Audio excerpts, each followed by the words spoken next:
In our news for this evening, the Niue Assembly had its final meeting before dissolving the House this week. Government is looking to apply separate pay scales for professionals and technical staff. Lightning storms affect power and telecommunications on the island. Yesterday morning, members of the Niue Assembly gathered for their final meeting before the dissolution of the House as their 3-year term comes to a close. Each member was given 10 minutes to share their last thoughts. This was an opportunity for members to express their thanks and gratitude to the voting public for their support throughout the 3-year term. It was noted that there were challenges along the way. There are a number of things that have not been delivered as promised, but this also sets a test for the term ahead to complete unfinished business. The general consensus was that members were thankful for the privilege of being able to represent their constituents with the hope they had served to the best of their ability. The Niue Assembly will officially be dissolved tomorrow, Friday the 7th of March, and the island can look forward to campaigning ahead of the national elections on the 12th of April.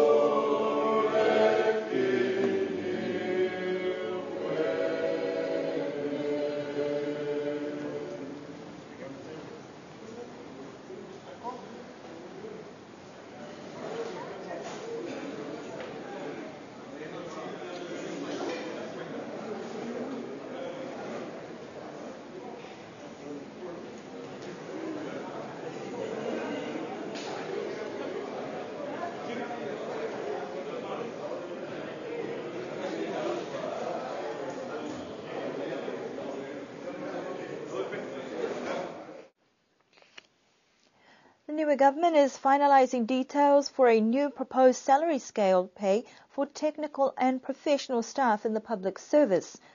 Cabinet has approved the proposal that was submitted as part of the transformation of the public service to address issues of a loss of skilled public servants either migrating or moving on to administrative jobs for better pay and opportunities. The key element of what we're trying to do is make sure that teachers stay in the teaching profession, nurses stay in the nursing profession, and so on. Those are the sort of key areas that if you have a particular skill, you've learned and you've been qualified to do a certain job, then you should be rewarded for that skill that you build up. There will be elements of experience, time you spend on the job, and so on. But otherwise, it's recognizing you for the qualifications you have achieved, and also for the work that you are doing within that field. There was a question asked by somebody about whether if they are now working in a slightly different field, and will they be recognized in that field? The answer is no. Unless you're using that qualification in the new field that you're working in, then fine. But if you're not, then we're not going to pay you. The costs, the extra costs, according to what we were told today, is probably just over $1 million. But that to me is a reasonable cost when you consider everything else that we're doing with these people that we've sent away for training.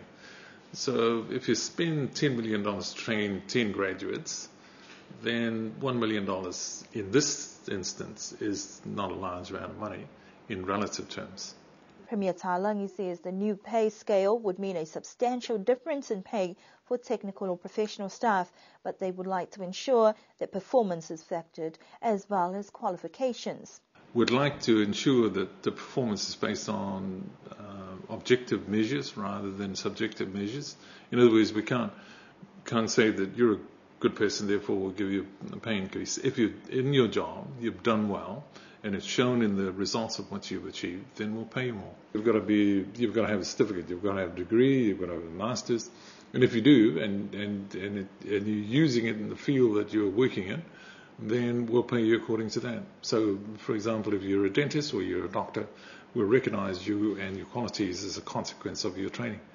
So you'll be paid anywhere, I think the pay scale for that sort of level is $50,000 to over $100,000. The proposed scale will address the salary variation of top professional skills who will be recognized for the skills they have acquired. Premier Talangi says that this new scale will come into force in the new financial year, in July, but the challenge now is to find where funds will be sourced to implement this initiative. This morning's lightning storm caused some damage to telephone and power systems, cutting services to some customers on the island.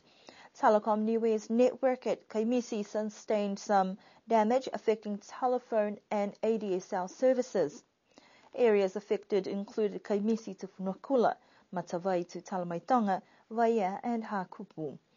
Telecom's technical team were currently working to restore services as soon as possible, but that meant most areas were without phones for some time today. However, mobile systems and the international network is operational, as well as government's email and internet systems. There were a few departments who were still without telephones, but staff continue to work on those problems. Meanwhile, power to the southern side of the island was cut out twice this morning due to a blown-out fuse at a pole transformer in Toa.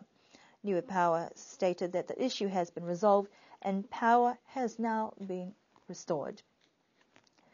Those are our news stories for this evening. We do hope that you can join us again for our next news bulletin next week, and we do hope that you have an enjoyable weekend ahead. All the best to those teams who will be competing in the Kilikiki round 2 of the season.